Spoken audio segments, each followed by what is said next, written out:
It was a routine Wednesday afternoon when Barron Trump decided to make an unremarkable stop at Walmart in Queens.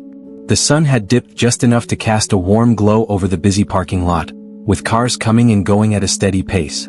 The air had a faint chill, signaling the transition from summer to fall, and Barron couldn't help but enjoy the small bit of anonymity that came with being just another person on a quiet day. He wore a simple gray hoodie and dark jeans, blending into the crowd with ease.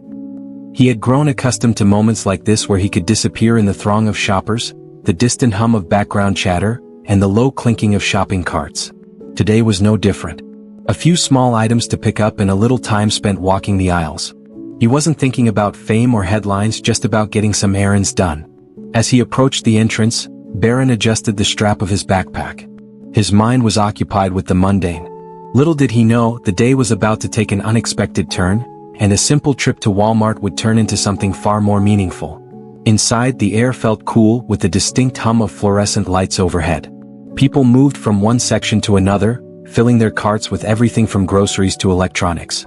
Barron glanced at the aisles, deciding to head for the home goods section first, where he had a short list of items to grab. It was when he was nearing the cleaning supplies aisle that he heard it. A shrill cry broke through the otherwise quiet atmosphere. It wasn't the typical cry of a child throwing a tantrum or the whine of an overtired shopper. This was different. There was panic in the sound. Barron's head snapped toward the direction of the sound. His eyes quickly scanned the aisles, looking for the source. A little girl no older than 6 stood in the middle of the aisle, crying uncontrollably. She was clutching a small stuffed bunny to her chest, but her face was streaked with tears, her hands trembling as she gripped the toy. Barron's heart tightened, the sound of her distress rising above the noise of the store. Around her, shoppers continued to wander past without noticing. It was one of those moments where, in the rush of everyday life, people were too focused on their own business to notice someone in need. Barron hesitated, unsure of what to do. Should he step forward? Should he call for help? The girl was alone, and her cries became more frantic with each passing second. There was no time to waste. Barron moved quickly toward the girl, his eyes scanning the area around her. He could see that she wasn't alone, but neither was anyone else coming to her aid.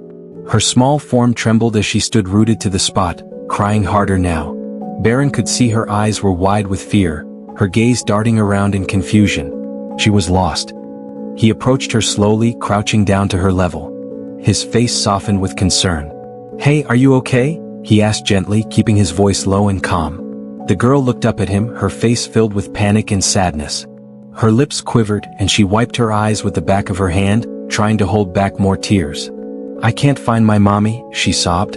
"I was looking for the dolls and then I turned around and she was gone." Barron's heart sank.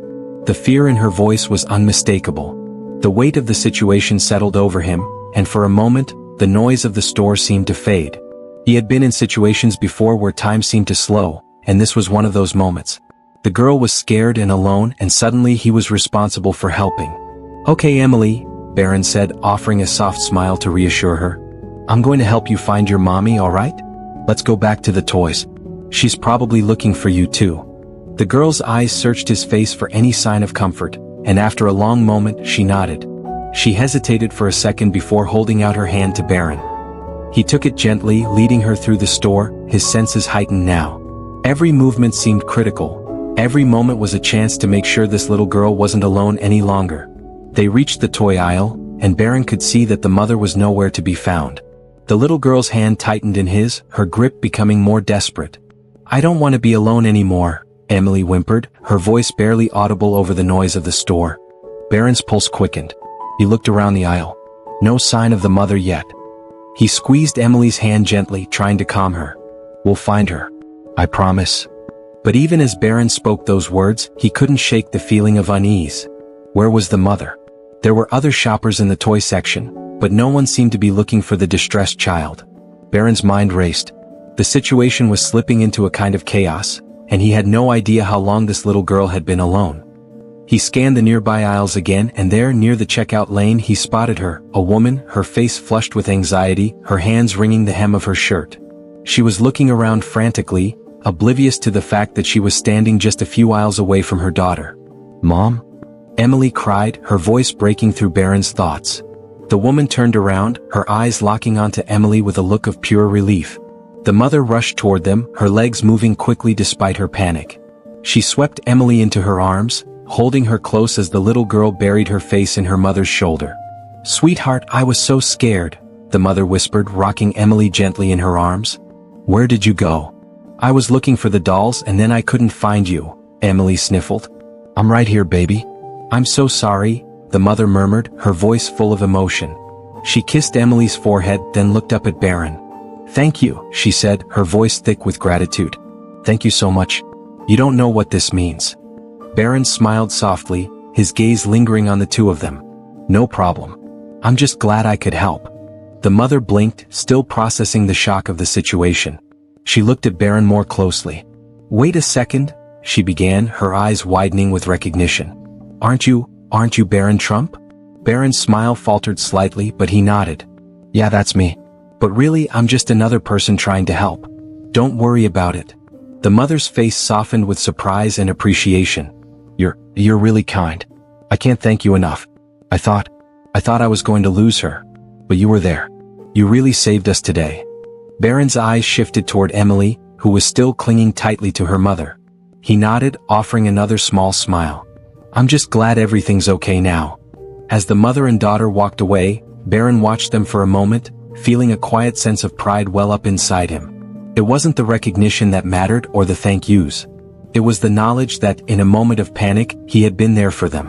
The feeling of doing something right, of acting swiftly and effectively, was one that Barron hadn't experienced in quite some time. He turned to head to the checkout, his shopping list nearly forgotten. As he walked through the aisles, he couldn't help but reflect on the unexpected turn his day had taken. He had come to Walmart with no agenda, only to leave with a sense of fulfillment, knowing that his actions had made a difference in someone's life. The mother, with Emily now calm in her arms, reached the checkout lanes. She had barely noticed that Barron had slipped away into the crowd again. Her heart was still racing, but she kept her daughter close, thankful beyond words. "You're safe now," the mother whispered, kissing Emily's cheek again. She looked down at her daughter, her hands still shaking from the fright of the last few minutes. "You have no idea how much this man helped us." Emily, now feeling the warmth of her mother's embrace, smiled up at her. "He was nice, Mommy. He didn't even look mad. He just helped." The mother nodded, wiping away a tear. "Yes, sweetheart, he was very nice." Barron's quick thinking had made all the difference that day. What had begun as an ordinary trip to Walmart had turned into a life-changing moment for a frightened child and a worried mother. In that brief encounter, Barron had done something extraordinary, not for the recognition but simply because he was in the right place at the right time. His calm demeanor, his ability to think on his feet, and his willingness to act had turned a stressful, dangerous situation into a memory of kindness and relief. For Barron, it was just another day in the life.